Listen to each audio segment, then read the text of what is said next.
Oh, look, he changed it. It used to be called Prey, How to Ruin a Good Premise, and instead it says Prey trailer doesn't look great. I didn't notice he changed the title. Interesting. Anyways, this Organized Chaos video is brought to you by Gems Art Studio. This video is also brought to you by viewers like you. Thank you.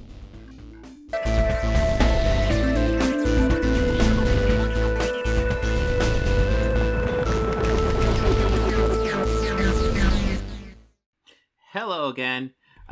Doing a request today. I wasn't planning on doing 2 critical drinkers in a row, but this is an opportunity that I just had to follow up on. So, Isaac recommended to me on Twitter, which I'm getting requests on Twitter. Hey, but seems like a good time to do this one. Prey, How to Spoil a Good Idea. Oh, look, a YouTuber trashing a pretty good movie before it even came out. Watch this backfire on him now. Yes, so we've gone over Critical Drinker's speculations, and for the most part, he's pretty bad. With the exception of covering his Phase 4 video, it's pretty easy to take down his speculation videos before we even see the final product. Being like, how do you know that you're wrong, essentially, because he doesn't. So he did a speculation video on Prey, and I've heard he's been getting blazed a bit for it because it's really bad. Now, he's actually, just 12 hours ago, released a regular review of Prey, so we might do that one after that. But before that, we are going to look at the original Prey video that he released. Now, it's a scientifically provable fact that Predator is one of the greatest action movies ever made. A perfect combination of gung-ho, testosterone-fueled 1980s muscle, gory slasher flick, gun porn, monster movie, sci-fi horror, and edge-of-your-seat survival. It's somehow managed to merge a whole bunch of different genres together into one cohesive story and make it look easy. I don't know about merging a whole bunch. It merges action. Essentially, the first half is an action movie, the second half is a horror movie. It does this fairly seamlessly because John McTiernan is actually a really good director. Shit man, it even managed to coax a pretty decent performance out of Arnold Schwarzenegger. The problem is that every subsequent movie has been an increasingly disastrous attempt to recapture the magic of that first glorious experience. Predator 2 was a decent stab at porting the Predator into a new environment and pitting it against a new protagonist, and even though it had Gary Busey chewing the shit out of that scenery, a fucking alien, it never quite reached the same heights as its predecessor, Predator. Well, true. I actually, we'll see what he says about Predators. I actually prefer Predators to Predator 2, but they're both kind of on the same wavelength for me. Was basically just a rehash of the first film. Put a bunch of people with guns into another jungle and have them fight another predator. Only this time, they don't like each other. Fucking groundbreaking. And as for The Predator, well, check out my review if you want to know my detailed thoughts on that pile of dog shit. And check out our podcast. We actually covered all these movies recently. Prey is on the podcast that came out yesterday. But go back, we cover all these movies. My point is that as hard as they try, 20th Century Fox just can't seem to crack what made the first movie so fucking good. Which leads us at last to Prey, a prequel movie directed by Dan Trachtenberg, best known as the director of 10 Cloverfield Lane, as the trailer proudly announces.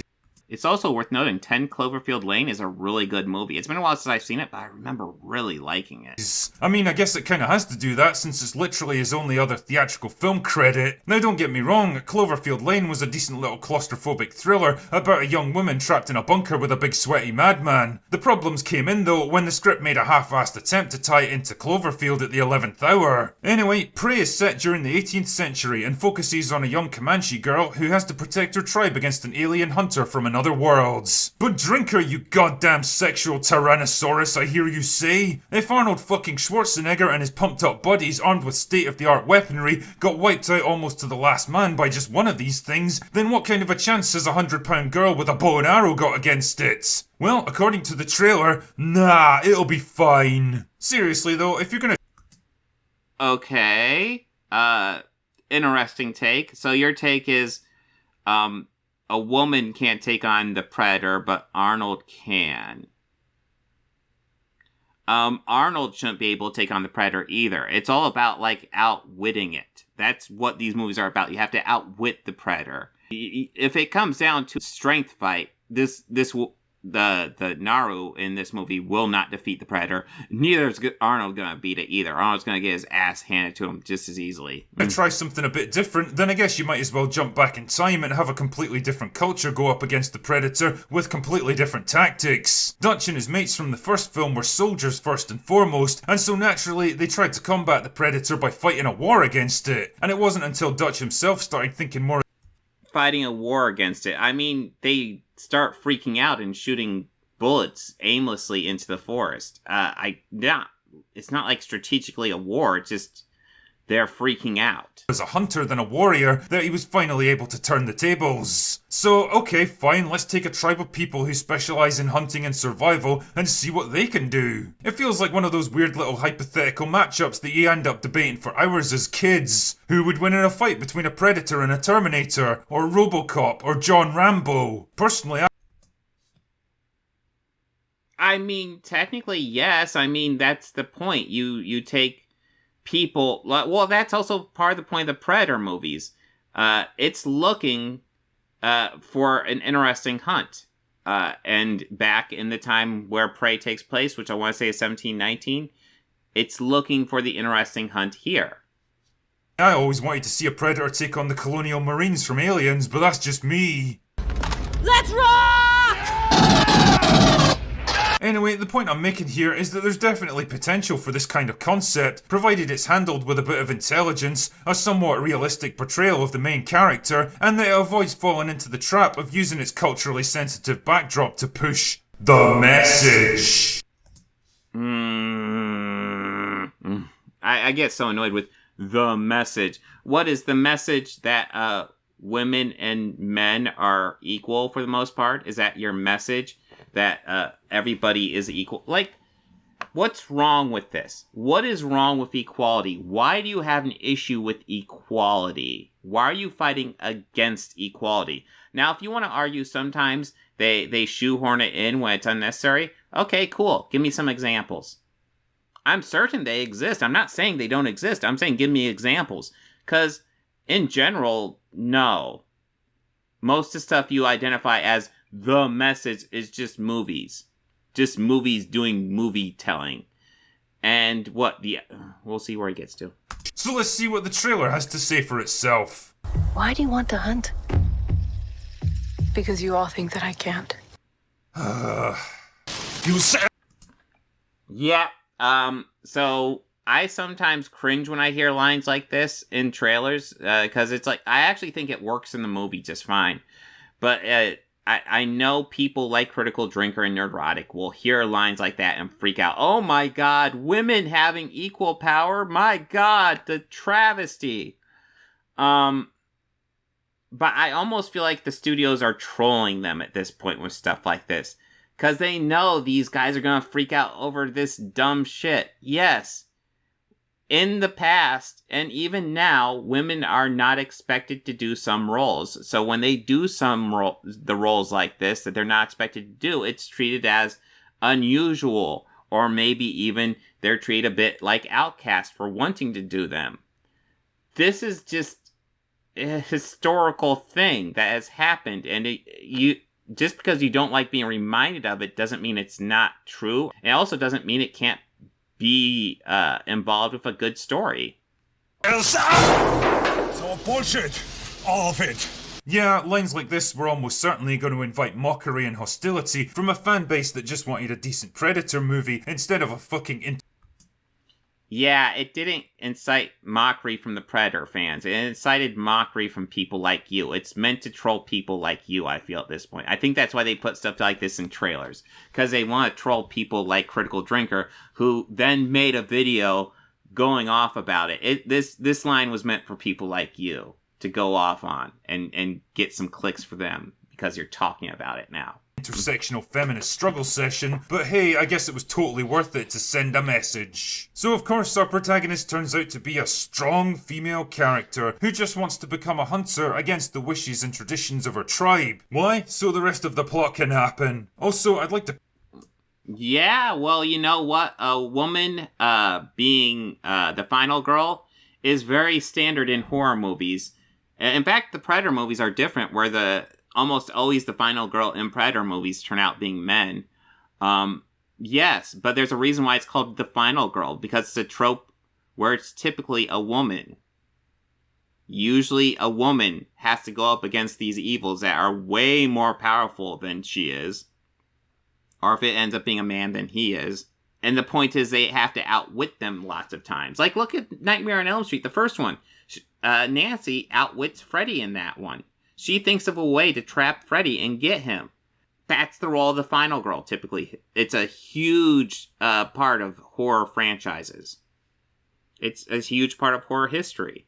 Point out that no hunter-gatherer society of that time period would have tolerated this kind of bullshit from one of their own. Those ideas would have been literally beaten out of her before she could say, "Smash the patriarchy." Oh, so his objection is that the Comanche tribe lets her go out and hunt. His problem is the movie isn't going to be sexist enough. It needs to be more sexist. You were just complaining about the message, about them doing the message about how women shouldn't hunt. And now your argument is that they should ride harder on it. Pick a lane, dude. Anyway, whatever. This is 21st century Hollywood's idea of what nomadic hunter tribes acted like. So strong female character takes her suspiciously domesticated pet dog and ventures out into the wilderness to try and kill one of the largest and most dangerous land animals in North America. Alone. Seriously, have you not seen The Revenant? And naturally the whole thing ends about as well for her as it did for Leonardo DiCaprio. But wait, what's this? Something killed the bear that was about to kill her and then bench pressed it over its fucking head? Yeah. Yeah, because predators like to show off what they do. They're doing this for sport. Sure, okay. Clearly something nasty is afoot here. So the rest of the tribe to go after whatever the fuck this thing is, and naturally strong female character is allowed to accompany them. I guess they must have got over the whole no hunting rule. Also, well, that's the thing. In this movie, it's not treated like she's not allowed. It's just treated like it's not expected. Like, it's not really her role. If she wants to do it, she can go out with them, but it's not really her place to do it. It's not treated like, oh, you can't do it. It's treated like, you shouldn't, and she wants to anyway. So, why does everyone in this movie talk with a modern-day Californian accent? You can't. I'm trying to protect you. Okay, because in the movie, they establish this fairly early, because it begins in Comanche. I'm certain I'm mispronouncing it. They speak Comanche to begin with, and then they segue into English, obviously indicating that the English is just a reflection of Comanche. That's all it is. They're actually speaking whatever language they're supposed to be speaking, but they're speaking English so the audience doesn't have to constantly be reading what they're saying. Take me from what? Call me crazy, but shouldn't they be speaking Comanche or something? But then I guess everything goes a bit wrong, and yeah, it's almost like you have to watch the movie and not make wild, dumb prediction videos about it. I'm willing to bet the entire hunting party gets wiped out and only strong female character survives because she understands how the predator hunts and nobody listens to her. But that's so. It's not that nobody listened to her, but yeah, she actually learns how the predator hunts quite a bit. Okay, because now she can unleash her inner badass and become the warrior that she was always meant to be. I know. Yes, which is a popular trope in horror movies. It's been around, dude. Probably been around since before you were born. It's been around since before I was born. How to survive. You go, girl. I see you learned the whole cover your. You know, what is his problem with strong women? Why is it every time these guys freak out over strong women? Who gives a shit? She's an awesome character. She's learning how to hunt. She likes hunting. That's part of who her character is. Yourself in mud trick, eh? He couldn't see me. Personally, I can't wait for the ludicrous sight of a 5'5", 120-pound actress facing off against a 7-foot-tall predator. Yeah, that's the point of the Predator. The Predator is massive. No human should be able to face off against him. That's the point. It's a huge obstacle that the hero has to overcome, which is standard in movies. What, do you want an obstacle that's easy for the hero to overcome? Of course it's going to be bigger and stronger. That's a horror movie monster for ya. And in general, action movies will do that, where you have the villain just be something so much more powerful than the hero, and the hero has to either outthink it or outwit it or use its surroundings to outdo it. The final confrontation between Dutch and the Predator in the original movie was so impactful because it played entirely against expectations. Audiences at the time were used to seeing Arnold Schwarzenegger as this unstoppable, inhuman force of nature who dwarfed everything and everyone around him, but suddenly there he was, unarmed and vulnerable, facing off against this monstrous creature that made him look like a fucking child in comparison. It was cool and unnerving because he looked like he might genuinely lose. But having an actress that's got the size and build of a small child to begin with, trying to realistically fight something of that size isn't going to be cool and unnerving, it's going to be fucking ludicrous. It's gonna be ludicrous. Why? You were just arguing that, hey, the reason why it works against Arnold is because it makes Arnold look a lot smaller. It makes it look like he's gonna lose. Why does that work for Arnold and not against her? She's smaller than Arnold. She's a lot smaller than Arnold. So won't it work better for her? Doesn't matter how tight you tie those bands around your arms, love, it's not going to give you big muscles. Really? Really? Oh my god. Yes, she wears traditional Comanche garb. I don't know how accurate it is. It looks fine to me. I know Native Americans wear stuff like that. It's fine. Then, wouldn't you know it, a bunch of European settlers show up. Now, if I was to listen to the better angels of my nature, I'd say that they were worked into the story because strong female character has to team up with one of them so that they can use their combined experience and weaponry to take down the Predator. You know, it would be a neat little message about two people from vastly different cultures learning to put aside their mutual distrust and work together in order to combat a much bigger threat. If I was a chaotic neutral, on the other hand, I'd say it was done entirely so they could finally give the backstory to this pistol from Predator 2. And then they could pat themselves on the back for respecting the lore. On the other hand, if I was a cynical man that was... The pistol is interesting because, to my understanding... Oh, look, he changed it. It used to be called Prey, How to Ruin a Good Premise, and instead it says Prey Trailer Doesn't Look Great. I didn't know, so he changed the title. Interesting. Anyways... Is the pistol in Predator 2 the same one she has in this movie? I'm not sure. It's something I'd like to research more. Because if it is, I'm not sure how the Predators get it in Predator 2. But yeah, that's interesting. It's something I've pondered, not from Critical Drinker. But yeah, something I've pondered outside. Was haunted by the message. I'd say that these guys will end up... Yes, the message. That women are pretty much as capable as men in most everything. Which is not just the message, but also a fact.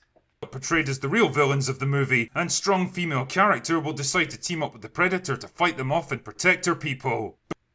No, listen, okay, so the French guys are poachers. They're bad news. But no, she does not team up with the Predator to fight them. What the fuck are you talking about? This is why you shouldn't do speculation, dude. You're really bad at it. But surely no screenwriter would be that dumb, right? Why do you want to hunt? Because you all think that I can't. Oh. Now, don't get me wrong, I definitely think there's mileage in a concept like this, provided it's done right. I mean, damn, there's already a bunch of fan movies out there on YouTube, probably done on shoestring budgets, that prove how awesome the Predator can be in different historical eras. But the real problem here isn't the idea, it's the people making it. This might be a Fox production in name at least, but let's be honest, we all know who's pulling their strings on. Oh, it's Disney! We gotta go after Disney because we can. Because, you know what, Disney does Marvel and Star Wars, so we gotta go after them for everything. This one. Even the trailer's got Disney's grubby fingerprints all over it, and I'll be willing to bet that the final... Did it? I didn't notice. ...product will be stuffed to the gills with all the usual garbage that... No, wait, you said the trailer has Disney's grubby fingerprints all over it. Does it have a Disney logo that I don't remember? What Disney fingerprints does the trailer have? Or is this just something else you're gonna just say and not have any backup for? Gets injected into their movies these days. And it's a real shame, because the Predator is such an awesome antagonist that hasn't had a decent outing in more than 30 years. And quite frankly, I don't expect that to change. Like I said, I like Predators. I thought that was decent. So this is its first... Prey was its first good outing for 12 years for me. Change in 2022. Anyway, that's all I've got for today. Go away now. Okay, so to be fair, he's done a video after this, doing an actual video. Prey, no masterpiece, but surprisingly good. Which is interesting. That's not what his Twitter said. And we should probably look at that. Critical Drinker Prey. Okay, Brian Fuller. Prey is easily the best Predator movie since the original, available today on Hulu. I highly recommend the Comanche language version of it. LOL, nope from the Critical Drinker. Deep, dude. Deep. Oh, here we go. So Prey was not great. Definitely not as bad as the trailer suggests, but over long and slow and predictable with cheesy dialogue, heavy-handed pandering to female empowerment, not great acting, and weird attempts to reference the other movies. Better than The Predator, at least. Well, it's better than The Predator. The weird attempts at the heavy-handed female empowerment pandering. Oh my god, that annoys me, that critique. That is standard horror movie tropes. And even if it wasn't a horror movie trope, so the fuck what? A woman, we've had 4 movies where a man bests the Predator. Now we have one where a woman bests the Predator. Oh, that's unrealistic. Get fucked. Get fucked. Anyways, let's go ahead and see the one he just posted 12 hours ago. Let's see what he said.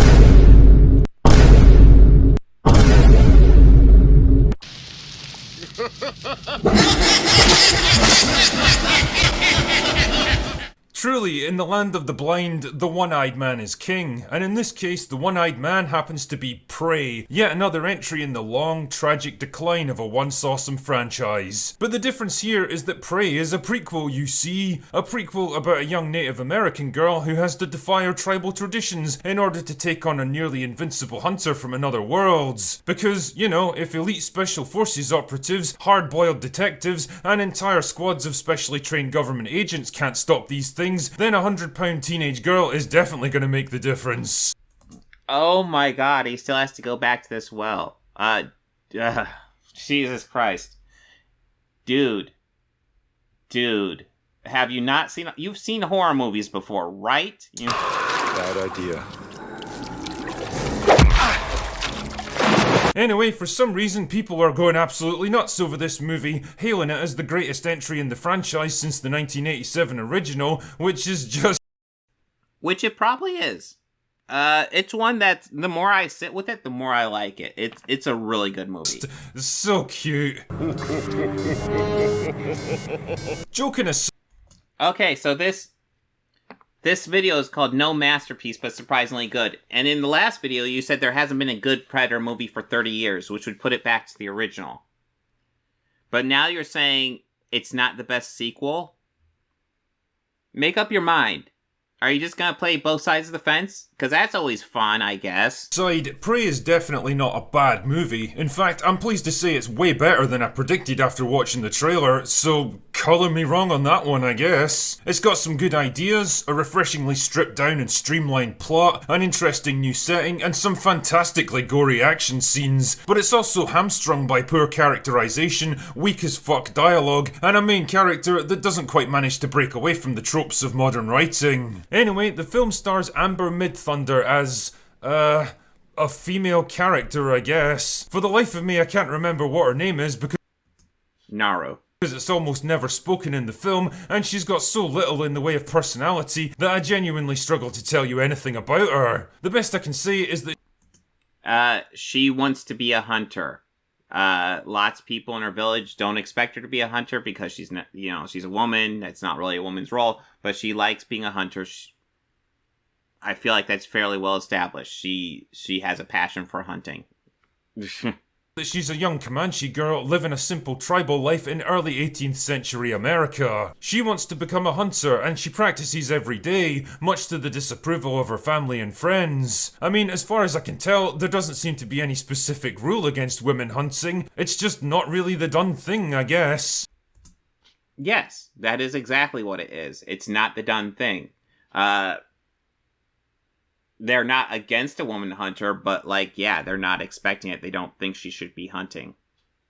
That's it. Congratulations. Anyway, when one of the tribe gets attacked by a mountain lion, she and her brother head off to kill it. Unfortunately, she fucks up and gets injured, and her brother makes the kill instead. Anyway, she believes that there's more at work here than just a simple lion, and so she heads out into the wilderness to track down what she thinks is a giant bear. Because I guess it's totally fine for her to just leave her tribe for days on end and not do any work. Being part of a hunter-gatherer society is just kind of an optional extra, I guess. Well, she eventually... Well, they do have hunters with their group, and she was injured, so it's kind of assumed that she's kind of extra at that point. Yeah, she's going out hunting. He finds the bear in question, only for it to get killed by something much more powerful and dangerous. And I have to admit, this is a pretty cool reveal of the predator, seeing it partially invisible and drenched in animal blood. So anyway, female character does the smart thing and runs the fuck away, only to bump straight into a hunting party that was sent to look for her, so that the rest of the plot can happen. Wow, it's lucky that in all of these hundreds of square miles of territory, she just happened to run into the very people that she needed to find.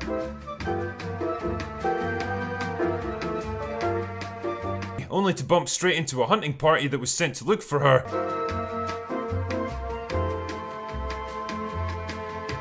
So she tries to warn them about the predator, but they're having absolutely none of it because they don't want to listen to a girl. But it's okay anyway, because the predator shows up to take on this horrifying display of toxic masculinity and helpfully wipes out everyone except female. Yes. So there are men in the hunting party and they are killed by the predator. Why does he get such a... I swear to God, these guys are such snowflakes. I don't even think Critical Drinker's the worst of them, but such snowflakes. Oh my God, why is a woman surviving but men are dying? Because that's the script. She's the main character. There is plot armor here. There's plot armor in everything, dude, if you want to break it down. But yes, she is pretty much established that she is largely a better hunter than a lot of these guys. Her brother has a great moment where, they send her away after she's injured and they're going after the lion, and then the brother comes back to the lion. There's this great moment where the brother tells her, yeah, we used your strategy against the lion, and that's what took it out. Because she's a better hunter than these guys. She's better at this than these guys. Character. But oh no, then she gets captured by a group of evil white men who are also hunting the predator, and for some reason the action seems to teleport. Were they hunting the predator? They were hunting bison. But yeah, they do end up fighting the predator. Into a devastated World War I battlefields. Like, what the fuck happened here? Was there a nuclear war that I missed? So I think you can probably guess what happens next. Yes, there are different settings in this movie that look different from each other. So it doesn't look all the same, because that's what you do in movies. I know it's a weird thing, but yeah, you don't want it to just look like a forest the whole time. You want to mix it up a bit. The predator shows up and murders everyone, again, and it's up to female character to put on her big girl pants and take it on, one-on-one. Prey is definitely a movie of contrasts, with both good and bad aspects pulling it in different directions. I mean, on the plus side, it's competently directed, with some beautiful landscape shots and striking visual scenes. The towering forests and mountains of North America are a decent substitute for the claustrophobic jungles of the first movie, providing a decent backdrop for the action, although it does kind of contradict the idea that predators show up in hot environments to make the hunt more challenging, but whatever. Don't think about it too much. Dialogue is kept to a bare minimum, which is definitely a good thing, because what? Now all of a sudden we're following canon super closely? Jesus. When people actually do speak, they spout the most inane, obvious, dumb as fuck nonsense imaginable, with a big side order of 21st century idiosyncrasies that make absolutely no sense given that this is supposed to be happening 300 years ago. But overall, the long spells... Yes, because they're largely speaking in American English. As I explained before, they speak Comanche for the first little bit, and then it switches to American English. This is to help the largely American audience that this is made for connect with the Comanche. This is not, in the movie, this is established. This is not what they're actually speaking. They're speaking this for the audience. Of quiet at least give scenes room to breathe and allow the audience to infer what's happening and make their own judgments. The plot is simplicity itself, really. There's no big reveals, hidden conspiracies, unexpected twists, or stupid-ass attempts to tie it into the Weyland-Yutani Corporation. It's just a straight-up survival story for the most part, and I'm perfectly fine with that, because that's all it fucking needs to be. And holy shit, there's even actual examples of setup and payoff. Environmental hazards, weapon development, and even weaknesses in the Predator's defensive systems that are encountered early on all factor into the finale. I mean, a lot of the time it's pretty clunky and contrived, and the movie does everything except give you an on-screen prompt saying, pay attention to this stuff because it'll be important later. But hey, in 2022, even baby steps like this feel like fucking progress. But probably the biggest improvement over the Shane Black movie is the overall tone and feel. This isn't some quirky comedy masquerading as an action flick. It's dark and violent and very much takes itself seriously, just like the first two films. The Predator is actually portrayed as a genuinely chilling threat. I mean, the mystery and suspense that came with the original is long gone, because at this point, we all know what predators are and how they operate, and if I was to be super critical, I'd say the creature starts to make some really dumb mistakes towards the end so that we can have our finale. Like, getting taken out by your own weapons is up there with locking yourself out of your car. Also, I'm gonna have to... Yes, but have you ever locked yourself out of your car? I have. It happens. It's a thing that definitely happens. Take a moment here just to vent about all the pointless references to other movies that are thrown in for no... And let's say, I'm gonna get stuck on getting locked out of your car. Let's say there is somebody working with the goal to lock you out of your car. They could probably fucking do it pretty effectively. Something you do on accident, it's pretty easy to get done if somebody actively wants to do that to you.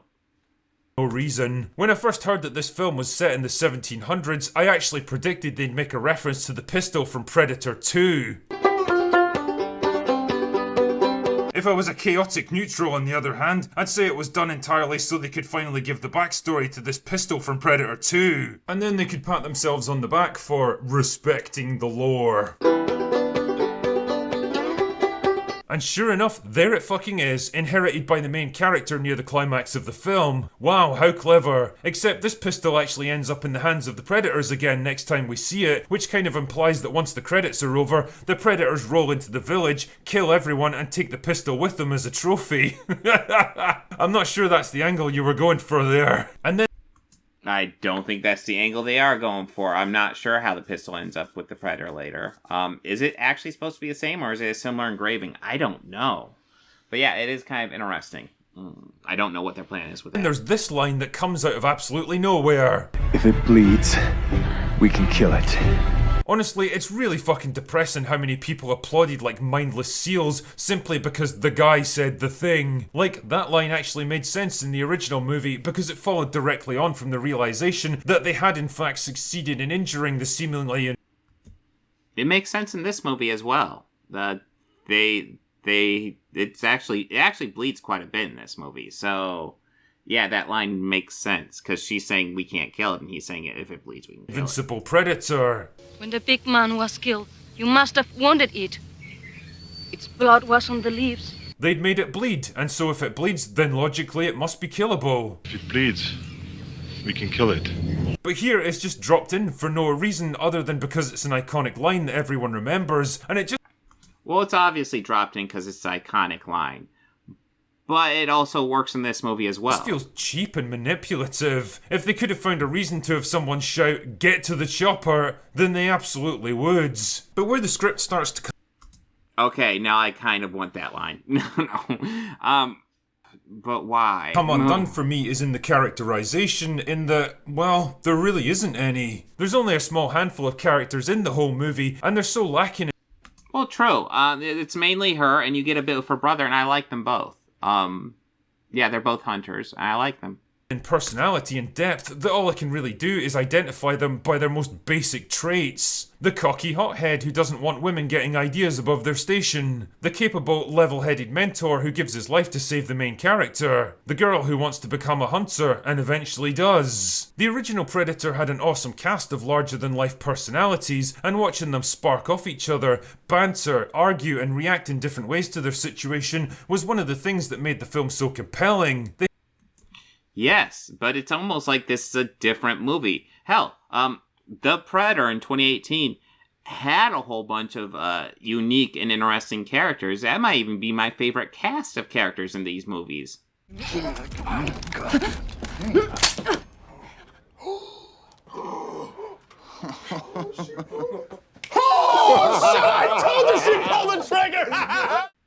Now, that was the worst Predator movie, and it was a pile of shit outside of that, but the characters were great. They had well-defined roles and character arcs, and as each one died, you felt the hole that they left behind. Here though, I couldn't bring myself to give a shit about anyone because they don't get enough development or personality to make them sympathetic or even interesting. Also, there's no getting around this film is manipulative as fuck. Like, at one point...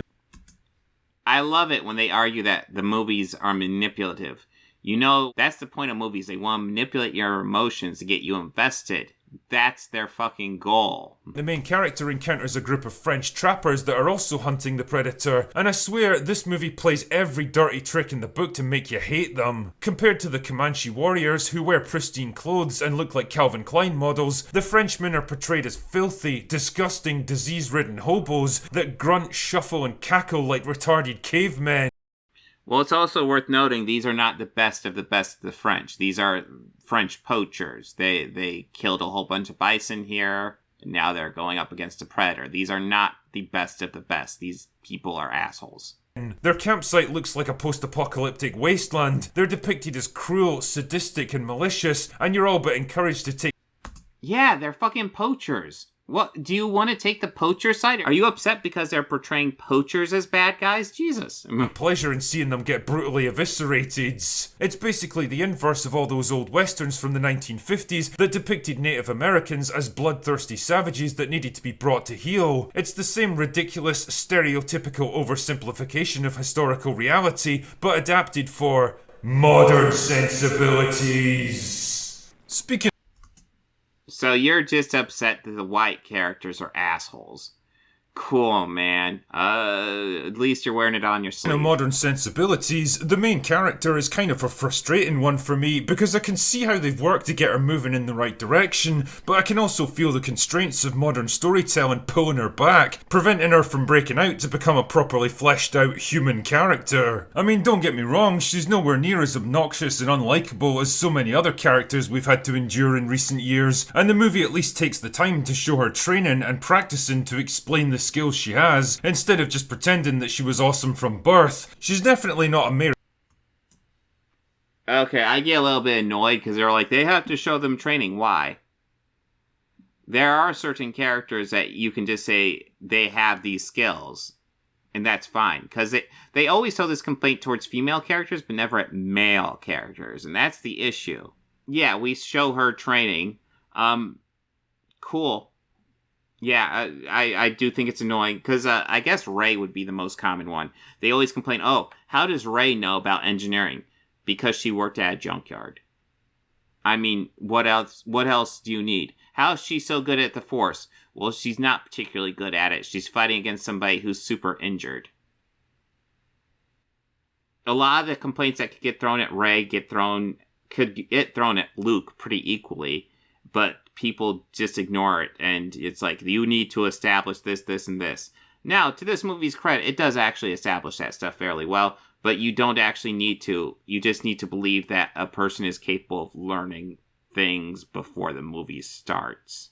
Mary Sue, that's for sure. She actually makes mistakes that almost cost her life, and learns from them to do better next time. She doesn't get showered with the kind of vomit-inducing praise that usually accompanies female characters in modern movies. If anything, her tribe seem pretty indifferent towards her most of the time, and to be honest, I found myself feeling much the same way, because I never got a strong sense of who she was as a person. She's a hunter. She likes hunting. She's kind of obsessed with it. It's her deal. Got no particular personality, quirks, interests, hopes, or insecurities. Her only real trait is that she wants to become a hunter just like the men, and eventually she does. Great. She thinks and I mean, what do you want? Do you want a scene where she plays chess? Do you want a scene where she collects comic books? What are you looking for, man? acts more like a 21st century college student than an 18th century Native American woman, determined... Yes, because we all know college students love to go out into the woods and hunt things. That's what they love. That's all they do. That's what college students do. Didn't you know that? That's all they fucking do. God damn, dude. And to defy gender norms, compete with the boys. Yeah, no, the only college student thing I can think of is defying gender norms. That's it. And no, dude, no. God damn. Boys stand up to anyone who disrespects her and smash the patriarchy. And I don't know, man, I find it kind of hard to believe that anyone living back then would even have those kinds of aspirations, never mind being allowed to indulge them. Yes, how dare the tribe let her... You know, you would complain. I know you would, because you pretty much have in this video. You would complain that, you know, oh, you know, they're saying she shouldn't be a hunter because it's against, you know, the norms. And now you're complaining, oh, you know, why are they even letting her be a hunter? Because that's against the norms. Pick a lane, dude. And damn, man, talk about on-the-nose dialogue. There's even a scene where she straight up explains to the audience how awesome she is. You think that I'm not a hunter like you, and I'm not a threat. That is what makes me dangerous. I mean, I get that this is the general subtext of the movie, but the point of subtext is that it's supposed to remain unsaid, allowing the audience to infer meaning from what you show them instead. Having a character straight up spell out what you want them to think is pretty fucking lazy from a writer. Okay, maybe he has a kind of a point there, but I don't know. I don't think that line really takes from the movie at all. It's fine. Writing point of view, she also veers into overpowered girl boss. Plus, I mean, you know, people like this would just complain because, oh, wait, how are we supposed to infer that she's some sort of threat? She never said it. Territory towards the end. She can easily hold her own against multiple armed opponents that are far larger and stronger than herself, and even Yes, because she's a hunter, and not only that, she's a really good hunter. It's something she has a passion for, so she's learned to be really good at it. What a shock. Take on a predator armed with the most primitive of weapons. And it's interesting because all of her fight... So what? Would it be more believable if she could take on a predator if she had trouble taking out these guys? Come on. Fight scenes are carefully choreographed so that nobody ever lands a single good hit on her. Dutch... Yes, all fight scenes in movies are like that. They're like complicated dances. Dude, yes. And Harrigan were beaten to within an inch of their lives and really had to struggle to prevail, but this girl just seems to sail through every fight with minimal effort or danger. I mean... Well, we would have to assume she's a better fighter than Arnold. After all, she has to take on an opponent not quite as advanced as Arnold's Predator, but kind of on the same wavelength. So yeah, she would have to be a much better fighter than Arnold because she's not going to beat him on raw strength. Don't get me wrong, nobody really wants to see young girls taking horrifying injuries on screen, but if you choose to make one of them your main character and put them up against a fucking predator, then you at least need to make the audience believe they're in some kind of danger. And here's the problem, You didn't believe she was in danger? I believe she was in danger. I remember that shield scene you just showed where it was closing, but the rock was blocking it. It was about ready to get her throat. That was pretty fucked never up. Did. She also never really changes as a person, which is weird as fuck considering what she goes through. The only thing that's different about her by the end is external factors. Her tribe finally recognizes her as a great hunter, but she already saw herself as that right from the start. Okay, so there are two types of character arcs in movies. You usually have the internal character arc, where a character has one point of view, but then they change throughout the course of the movie. Then there's the other type of character arc. This is the one that the Russo brothers even talk about. Typically, they use for Captain America. That's when, for the most part, your character's kind of where they're supposed to be. It's the rest of the world that has to change around them. Something tells me this guy doesn't complain about the Captain America movies, but now he's going to level a low complaint at Prey over doing this exact same thing. The price of freedom is high, and it's a price I'm willing to pay. And if I'm the only one, then so be it. But I'm willing to bet I'm not. Did you write that down first? Or was it off the top of your head? It's all in the execution. Movies are all in the execution. Do they do it well? I think Prey does it pretty well. In the first movie, Dutch starts out as a competent, capable soldier, capable of taking on any earthly threat with ease, and as a result, he's supremely confident in himself. But as the movie progresses, he gets more and more rattled and put on the back foot by the monster stalking his men. Everything he tries fails, every trap he lays goes wrong. He's eventually stripped of resources and ideas, humbled by the enemy he faces, until at last he's reduced to his most primal instincts. And by the end, he's a wiser but sadder man, traumatized by his experience, and probably resolved never to visit a fucking jungle again. So do you just want them to carbon copy the first movie?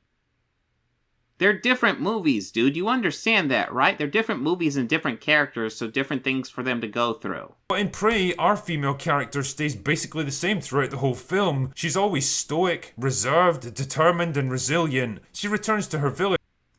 Do you levy the same complaints at the Captain America movies? That's the thing I have to ask you. I guess you could argue he kind of has an arc in Civil War, but like in Winter Soldier and the First Avenger, not huge arcs. Do you levy the same complaints? Those movies are largely about other people realizing that Captain America is right and that they should listen to him. It's him influencing the external world that's the change. And that's what Prey is about, too. A triumphant hero, strong and proud, rather than broken and exhausted by her ordeal like a normal person would be. And it's all just so artificial and cheap, like the movie's somehow trying to show off by making her Now, wait, so this is called No Masterpiece, but surprisingly good, but all he does is bash on this movie for the most part. This is mostly just bashing on it. I haven't really heard him say anything good. So much stronger and so much more resilient than her predecessors. Yes, that's how come she survived. It's all based off this simple-minded fallacy that the absence of fear or weakness is what makes a person strong. You don't think she had fear or weakness? She had plenty of that. She almost died quite a few times. Did you watch the movie? It doesn't. It's a person's ability to overcome their flaws and fears and weaknesses that makes them a stronger character. But all of that stuff relies on actually showing weaknesses in the first place. Which she did. She almost died quite a few times. Did you watch the movie? That's not allowed now. Oh, I guess that doesn't fit your narrative, so you can't go with that one. I got you now. Ultimately, characterization gripes aside, Prey is a movie that I'd best describe as solid rather than spectacular. A competent mid-lister that hovers around the middle of the Predator franchise, neither terrible nor great. It's definitely a... Well, I mean, in the last review you said they're all bad except the first one. Now you're saying this one's okay and it's in the middle.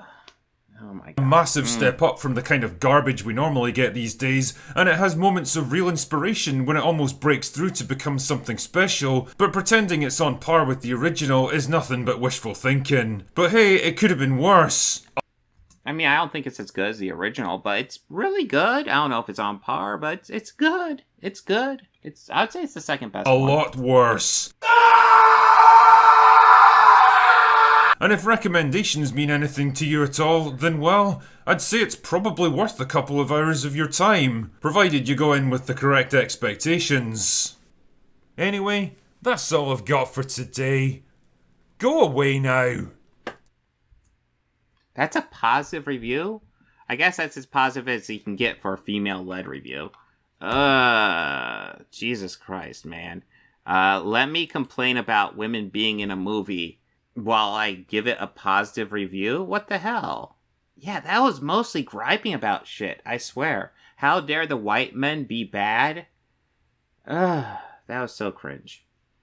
So his takes on Prey, even though he says it's a good movie, even though all the Predator sequels suck and this is like in the middle, this is still a good movie and worth watching. I don't know. God, he goes all over the place. Is he attempting to straddle the fence here? Listen, man, this movie is bad and good all at once. Whatever you, the audience, think I'm saying about this movie, that's what I'm saying. That's the only thing I can think of. Some really cringe takes. I guess I agree with him. I think it's a good movie. That's about it. Like, almost everything else I disagreed with. But okay, cool, whatever. Jeez. Bad takes on Prey.